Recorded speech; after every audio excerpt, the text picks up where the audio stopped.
I just did a mindfulness session. Welcome back to, I know Jenny and Jude were in there. I'm not sure who else, but welcome back. And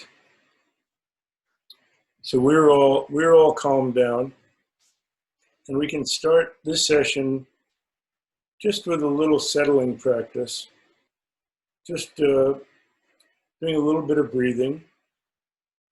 And then I do want to talk about the interesting aspect of not making light of the current situation, because we have a rather challenging situation here, that's about equality, that's about opportunity, and golf has had its issues with that. So we want to be able to make sure that we do something that can help to address that inequality. One thing that I did yesterday actually was record some material for the first tee of Los Angeles. So any ways that we can make golf more, we love the game. So if there's a way that we can share it with others in a way that's non-discriminatory, in a way that we can introduce people to the wonderful healing qualities that it has. And the interesting thing about golf, it's one of the only sports that really equalizes people, so that people of really varying levels of ability can still have a wonderful competition together. And that's the handicap system. Of course, there's a joke that golf matches are won or lost in the negotiations on the first tee of how many strokes you give or get. But that's the wonderful thing. I mean, any of us could hold our own against Tiger Woods if we got 4 shots a hole. Then all we have to do is make a 5, and we've beaten them on pretty much every hole. So it has a capacity for equalizing, and it's just a hope that we can continue to expand that. I got a couple of questions in emails, so I want to be able to share those, answer those for people. And any questions that you have while we're going, just go to the little chat bar on your screen. You can find it. Most people have it on the bottom of their screen. And it creates a window over on the side. And type a message in there. So the first one that we got was, how do you teach kids to accept failing? That's an interesting one. First, we have to define failing. It's pretty challenging when you're in a tournament and there are 80 other kids. If you come in second, did you fail? Did you, and that's where our perspective and framing goes. Did you lose the tournament? No, you came in second. And instead of saying, I lost the tournament, you said, I came within 1 place of winning. We want to, as a base principle, we want to go to our unconditional confidence. So unconditional confidence means that no matter how well we did at a particular shot, a particular hole, a particular round, a particular tournament, maybe even a few tournaments, that we don't lose our unconditional confidence, and that we take a bigger perspective. I know I had one pro who was struggling, and he said, "I'm just a chump. I don't know what I'm doing out here, and I think I'm a terrible golfer." Now he was on the PGA Tour, and I said, let's go back a little bit how many tournaments did you win in high school? He said, oh, I just won just about everything. And college? He said, yeah, I won several tournaments in college. And you qualified for the PGA Tour in a very grueling tournament. I said, look at your whole career. How good were you? And he said, gosh, you know, when I take a step back, and that's a chapter in one of my books, Take a Step Back, you know, I'm a damn good golfer. And it changed his perspective. So that's tuning into that kind of unconditional confidence. Now, the other part of the question was that they don't always hit great shots. And this is a problem with, especially with kids. First, they think they're invulnerable, but also they think that they're supposed to hit every shot perfectly. And we know that that's completely unrealistic. So there are two aspects to that. One, it's important to know the post-shot routine that I teach. And that is when you hit a good shot, you reinforce it by saying, that's how I always hit it, when, and tune into your preparation. That's how I always hit it when I do my breathing and get grounded. That's how I always hit it when I have a clear connection with the target. That's how I always hit it when I trust my swing, when I make a commitment to the shot that I plan, any of those things.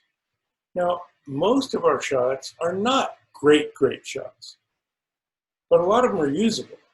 And for all of those, you want to say, instead of picking out what's wrong with it, which kids are great at, adults are great at, golfers are great at, we're great critics. You know, we can just pick out what went wrong with it.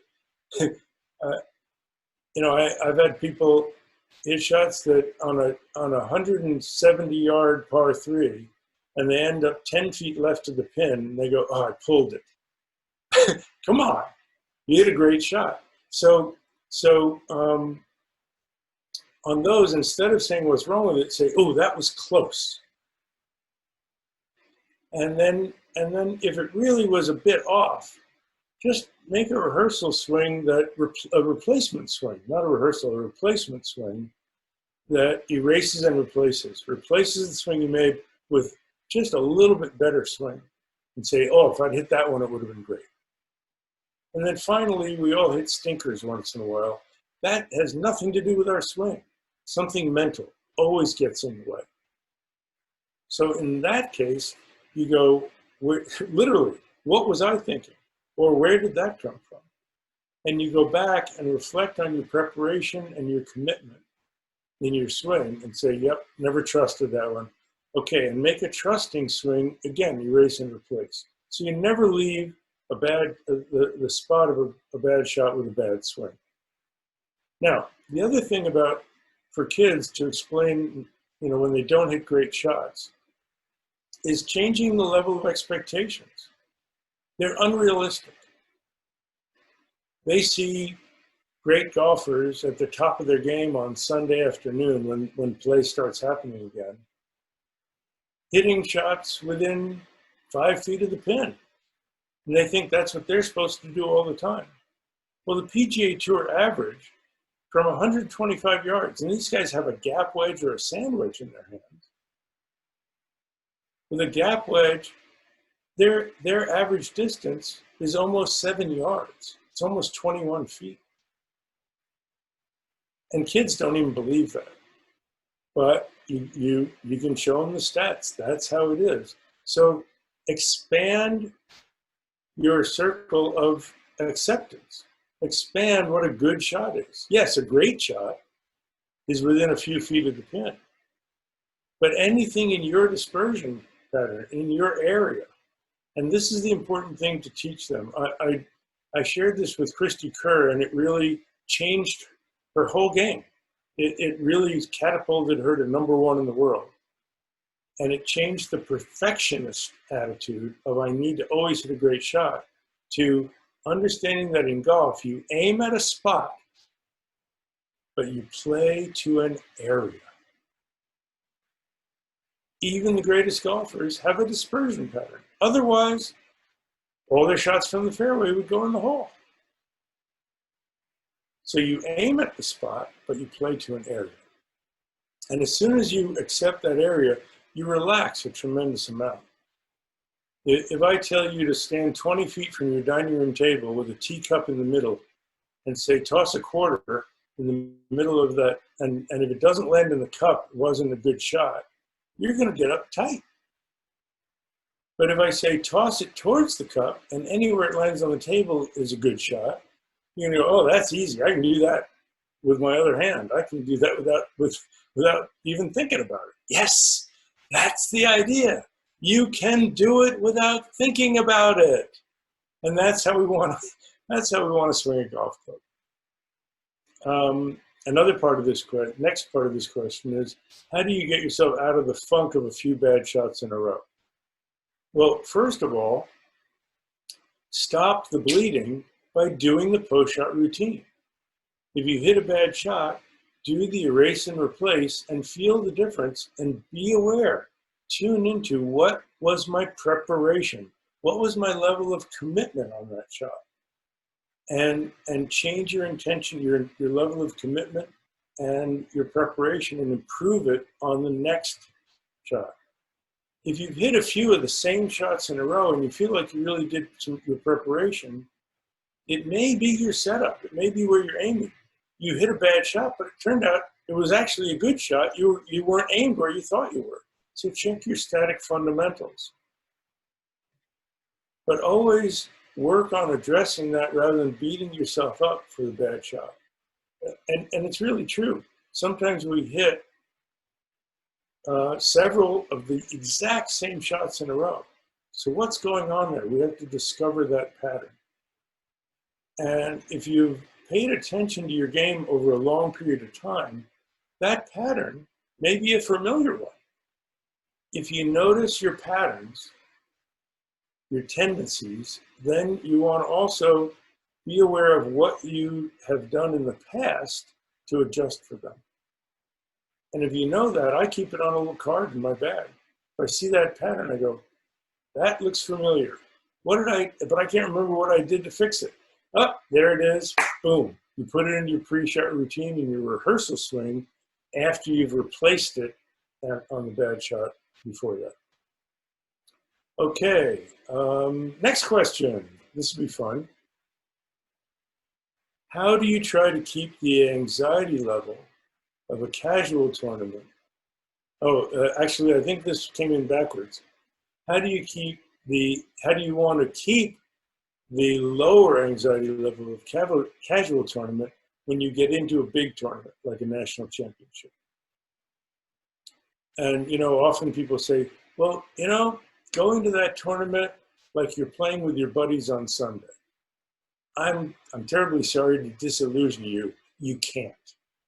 There's no way that you can convince yourself, hey, I'm just out here for a fun round with my buddies. Absolutely not. You can't. Because everything is telling you this is a big deal. And the adrenaline is going to be pumping. But I have a chapter in Zen Golf called You Can't Stop. It's a saying from one of my closest teachers. You can't stop the waves, but you can learn to surf.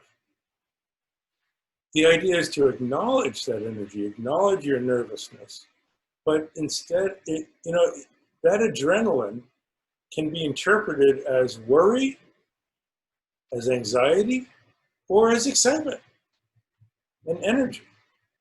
It's all how you frame it. It's the same adrenaline. And great champions have that adrenaline and channel it. And they say, I want to feel that. Otherwise, I'm not in contention. I want to feel that excitement. So you channel that. I love this saying from a great actress, Helen Hayes, great Broadway actress for decades. And decades later, late in her career, they said, do you still get, nervous? Did you still, before a performance? She said, I always get the butterflies, but my job is to make them fly in formation. I love that. So channel that, tell the kids, channel that energy and take it as excitement for what you could do rather than worry about what you'll fall short of. And yeah, know that it's excitement. But then within that, have them notice, and for all of us, notice our mindset. What is our mindset? And I've had players who say, why do I play great rounds with my buddies and tighten up in a tournament? Well, with your buddies, when you're faced with a tough shot, you say, I got this. Or, and when you're in the tournament, you say, I gotta make this. When you're with your buddies and you have a challenging shot, you go, watch this. When you're in a tournament, you go, watch out. And when you're with your buddies, if you hit one a little sideways, you go, whatever. But if you're in a tournament, you start questioning yourself. You go, what's wrong? You get all technical. So you need to keep the mindset of your attitude towards playing each shot that you have when you're playing with your friends. Showing your stuff. I'm going to show my stuff rather than I'm worried about what could go wrong. Let's have another one. Some phrases you could use to stay calm. Well, it cracked me up. I don't know if any of you have watched Seinfeld very much, but there's a phrase called "Serenity Now," and Kramer just kept saying to himself, "Serenity now, serenity now," and it turns out that just trying to talk to yourself that way, it was serenity now, insanity later. So you can't stuff everything down and try to suppress it all with some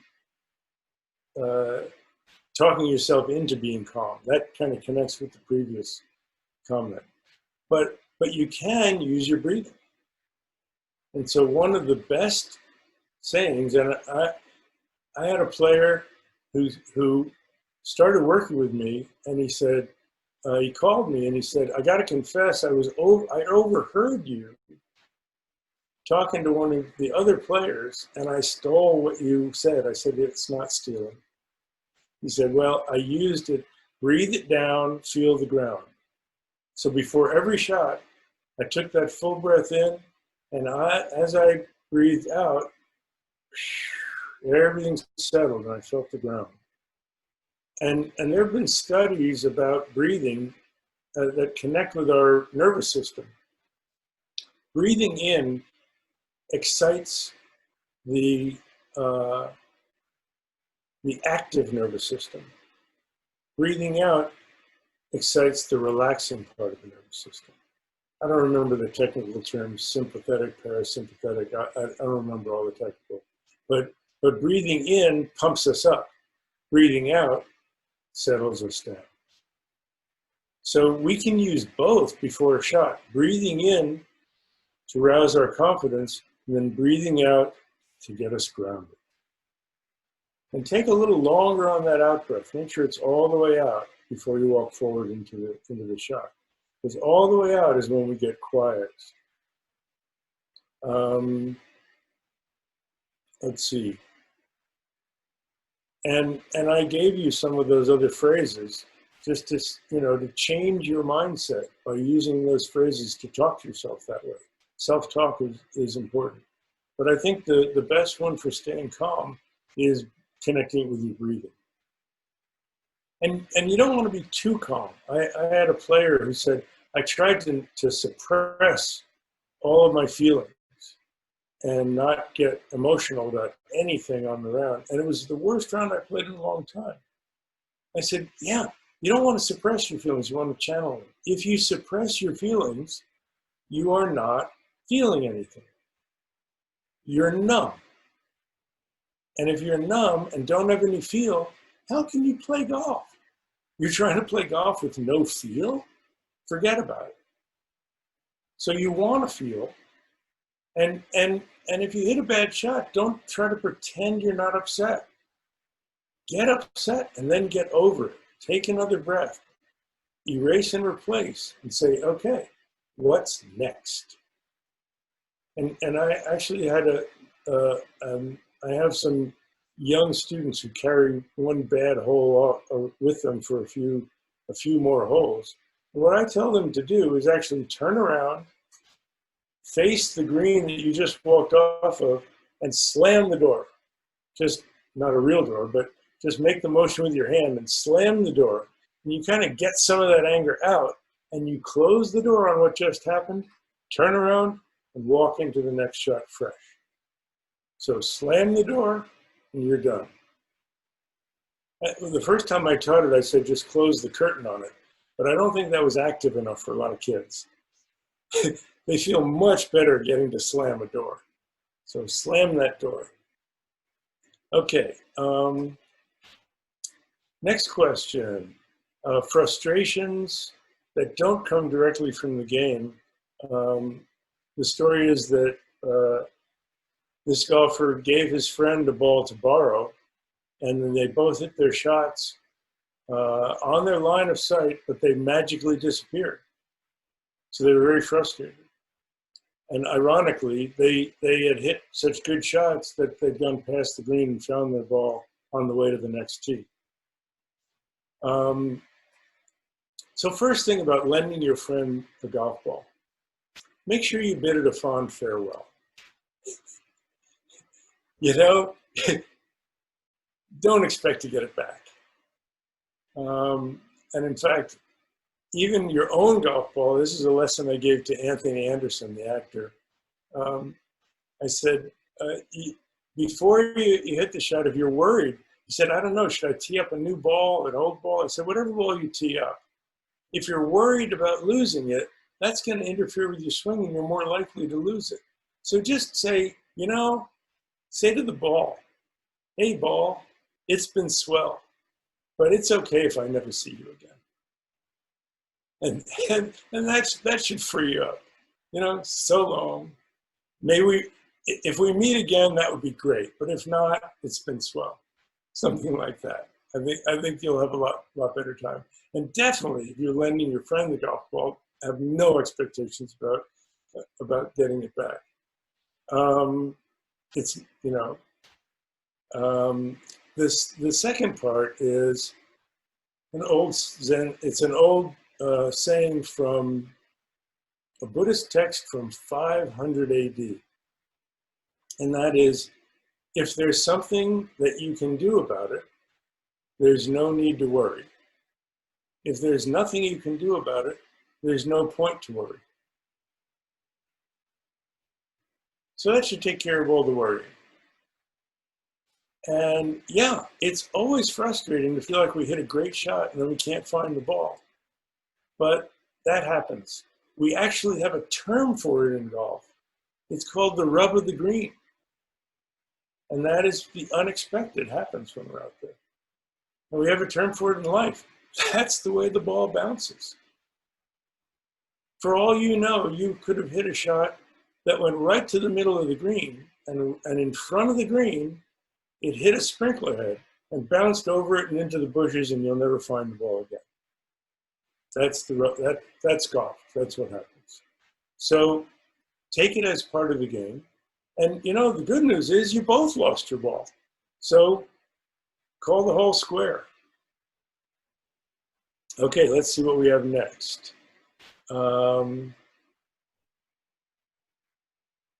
Advice to give someone who says they get distracted and can't play their game when they're playing with certain personalities. What tips do you have to stay in your own golf bubble? That's a really good one, and very, very common. When you're playing with somebody who plays faster than you do, feeling like you have to hurry to keep up with them. When you're playing with somebody who plays slower than you do, ironically, you hurry to make up for them. So either way, you find yourself hurried. That's not so good. Now, when you're playing with somebody who plays more slowly and you feel very uptight, they're slowing things down. The people behind you are getting clear. They're standing there with their hands on their hips and you hear them coughing. You know, what I do it's easy to, what I do is rather than pointing to someone for blame, on the next tee, I say, you know, there's a group behind us, maybe we should all pick it up a little bit. Now, the other thing I do is I wait by the green for that group to come up. And I say, look, there's nobody in front of us. If you want to go through, just let us know. Or sometimes we're playing slowly because it's backed up. I say, there's no room for us. We're waiting on every tee too. But if you want to go through, just go ahead. And as soon as you do that, you know you've done everything you can. So now you've done everything you can about the situation, so there's no need to worry. And if you can't do anything more about it, there's no point to worry. Okay, so as far as, and try not to take responsibility for the speed of the whole foursome if somebody else is playing slowly. Don't let that affect the pace of your game. And if someone is faster, you can say, sorry, but you know, this is the pace I play. If you want to go along ahead and play as a single, please go ahead. Don't let me hold you up. So there are things you can say that are kind, but take you off the hook. Now, there are things that just bug the heck out of you. I was with one, I went out to play with one of the members at our club, and somebody else came up who had played there several times before and had played with him before and said, can I join you? And, you know, you can't say no. We were just a twosome. Well, he proceeded in a deep, booming voice to give the member that I was playing with lessons. And that was just, and his voice was bugging me, and he was talking while I was swinging, and he was giving this poor guy bad ideas, and it was driving me crazy. And it was affecting my game on the first couple of holes. And in fact, I went up to him and I said, when did you get your teaching certificate? Just trying to get the message across. And he said, oh, I got it from the golf teacher certification program of, you know, and it was like online certificate of some kind. I said, oh no, he really thinks he is a teacher. Okay. So what does that mean? There's nothing I can do about it. This is how it's going to be. So I decided after 3 bogeys in a row that on the 4th tee, I said, you know what? I'm just going to convince myself. I'm going to say, I'm having the best time I could possibly have on a golf course. And I just said that to myself over and over and over again. And at least it blocked out the thoughts of irritation. It replaced, I wouldn't say blocked out, it replaced the thoughts of irritation. And I got up and I hit a really good tee shot. I said, that was fun. This is fun. And I started playing better and it fulfilled itself. So we can have negative expectations and that fulfill themselves, or change it to positive expectations and fulfill ourselves. And so, and I ended up, and you know, the guy stopped bothering me so much because I was having a better time. And I had a great round. And in fact, at one point, somebody came up and commented to the guy from another foursome, could you please keep it down? So the world took care of the situation as well. And so that is something that you can do to overcome the irritation and just convince yourself, you know what, I'm determined I'm going to have a good time. Now, sometimes the person is talking right as you're going up to play, or they've decided they're going to give you helpful golf instructions. For the helpful golf instructions, you can say, thank you, but, and I'm going to try that sometime, but today I'm working on something that my teacher gave me, and he or she asked me not to talk about it, but just to try to do it. So excuse me, thank you, but I'll try that some other time. Now, if somebody's talking you can say, again, my teacher asked me to work on my routine. So I'm really trying to get into that, not just when I get up to the ball, but if you see me standing behind it, taking a deep breath, if you could hold off until I've hit the shot, I really want to work on that. And ask them as a favor rather than saying you're doing something wrong. I think that'll be helpful. Okay, let's see what else. Yes, thank you, Jude. Sympathetic, parasympathetic. And a quote from Tom Petty, but everybody, if you look in your chat, you can see that from Mark. Most things I worry about never happen. Yeah, now I don't know if that's from Tom Petty, but a similar one came from Mark Twain. And that is or attributed to Mark Twain, so it goes way back. I've spent my entire life has been has been filled with catastrophes, most of which never happened. So let's see. That's pretty much it. That's good. Anybody else have? Oh, I got one. Just came in. Yesterday I was golfing with a friend, and he was really struggling with his game. Are there things I can say to him that would then help me enjoy myself? That's a really good one. Okay. So how many times, all of us have experienced this, the person we're playing with hits a few bad shots and it's black cloud. And they don't just have the black cloud over themselves, it's black clouds over everything. And I gotta have a new, I gotta have a new screen for this one. Hang on a second.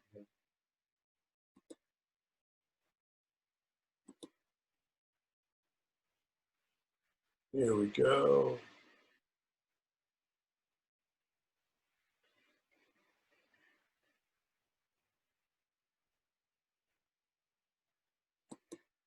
Oh, it's black cloud, black clouds over everything. Oh my God. And it makes you miserable, right? So and there are more on the horizon. Oh, it's getting bad. Okay. So I remember one of the I was giving a talk to the parents of these low handicapped juniors at the golf program, the Kerry Cup in Ireland, that Jude knows about. And one of them raised their hand and said, well, as my son was walking off the green, he was just so upset and so down on himself. Should I say something like, take it easy, it's not that big a deal? And and all the other parents went, because they knew you don't tell somebody that, because right then it is a big deal. So trying to cheer your partner up when they have that black cloud, yeah, that kind of doesn't work. You can say, is there anything, I can see that you're unhappy. Is there anything I can do to help? And they may say, mind your own business. You go, okay, you got it. I am out of here. I'll see you on the green. And then you just gotta accept that that's the way it is. And they may say, what could you do to help? And you say, well, something that has always worked for me is slowing everything down and taking a deep breath. You could try that. Otherwise, and this is something I always say, if they say, well, they may say, can you see what I'm doing? Say, well, I can offer an observation, but I'm not, you have to preface it, say, I'm not a golf coach, but you might want to check this out. It looks like you're aiming way off to the right. And that's the best thing you can do, is give about static fundamentals, not swing instruction. Just looks like you're aiming way off. You might want to check your alignment. That nobody minds you saying that it looked like that. They don't really appreciate you giving them swing instructions so much. So that's about all that I can say. I'm going to unmute everybody And if anybody else has a suggestion on that, please chime in. Let's make this a group chat.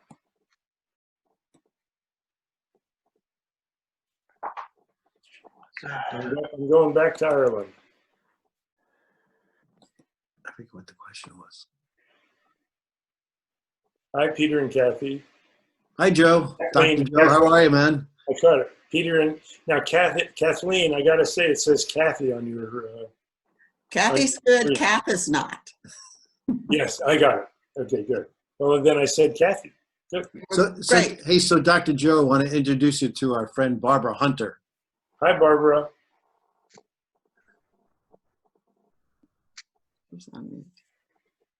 Okay, so any other comments or thoughts? Hi, Barbara. I see Mark and Stuart. Any comments? Any questions you want to just pop out? Just go right ahead. I thought there was one up there. I feel like the teacher on Ferris Bueller's Day Off. Anyone? Anyone? Oh dear. Sorry. I don't know. Well, I do want to conclude with something. I'm going to remute there again. So at this time, I wanted to do a little breathing exercise with everybody who'd like to participate. If you need to go, that's fine, but we're going to wrap up right at quarter of. And this is a breathing exercise to connect us with others. Ironically, we've been talking about working with our breathing, yet we're in a situation here in the United States of tremendous turmoil that was really brought to the forefront of all of our consciousness by someone saying over and over again, I can't breathe. I can't breathe. So this particular exercise is a contemplative one. It works with the breathing, and as you breathe in, you want to feel thankfulness, feel gratitude, feel appreciation. I'm lucky. I'm thankful that I can breathe. And when we say breathing, we don't just mean the physical act of breathing. We mean everything that is part of survival, because breath and life are one. How do we know? How do we know that that poor man wasn't alive anymore? Stopped breathing. What's the threat to life? I can't breathe. So everything connected with our survival, breathing, clean water, shelter, enough food, and freedom. So we can breathe in and say, I'm thankful for being able to breathe. I'm thankful that I can breathe. And I am thankful that I have these things in my life. I'm thankful that I have the freedom I have. I'm thankful for all of that. And then as we breathe out, we radiate from our hearts to all of those who don't have that. I breathe in, I'm thankful that I have that. Breathing out, my wish, may others who don't have that, may they have it. May others have freedom. May others have equality. May others be able to breathe without someone metaphorically on their necks. May others have food and shelter, clean air, clean water, whatever comes to mind. So let's just do that for a minute or so. Breathing in, I'm thankful I can breathe. Breathing out, may others be able to breathe. And whatever thoughts you have about that. And radiate out to as many beings as you can. Breathe in, gratitude. Breathe out, wish for others to have.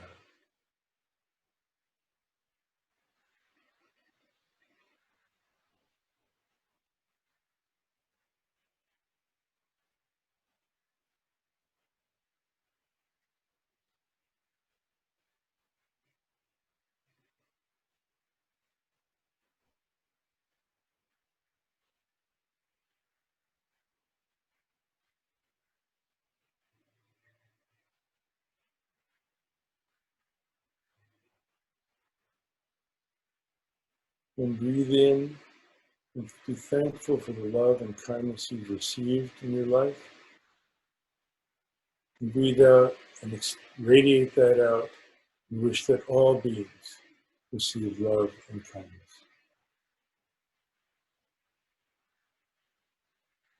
And in your own words, however you want to express it, you can share the benefit of whatever you experience, the value that you've gotten, hopefully, from this session, whatever practice you do for yourself, that you share the benefit of that with others. And that just makes it that much more powerful because we all are interdependent. We're not dependent, we're not independent, we're interdependent. So thank you all so much for attending. I'm going to unmute and you can chime in however you'd like. So thank you so much. And we'll try to do this again maybe in a couple of weeks.